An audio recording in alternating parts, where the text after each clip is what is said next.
Makanya ibu kan seperti itu ya. Kadang-kadang ngutang dulu, minjam dulu supaya anaknya lulus kuliah. Tapi nggak pernah ngasih tahu kalau itu pinjaman. Nggak apa-apa dicaci orang, nggak apa-apa datengin orang, nggak apa-apa ditagih orang, bahkan kadang-kadang diteror. Yang penting anaknya nggak usah tahu. Itulah ibu.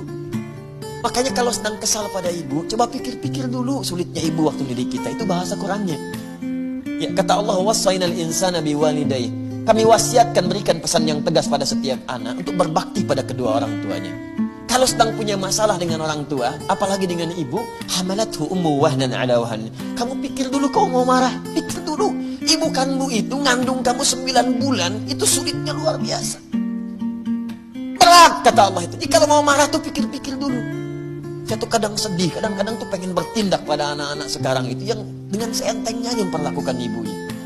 Ada gara-gara uang 10.000 ditendang kepala ibunya. Hanya karena uang 10.000 Anda bayangkan. Ada yang mengeksekusi, ada yang mencaci maki. Ini siapa sebetulnya?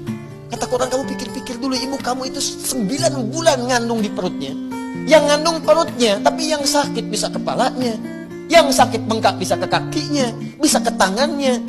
Dan bahasa Quran sederhana, kalau mau marah sama ibu, ingat-ingat dulu ini. 9 bulan kamu dibawa kemana-mana. Nyuci, bawa. Nyapu, bawa. Ya beres-beres, bawa, dibawa. Pikir dulu kata Quran.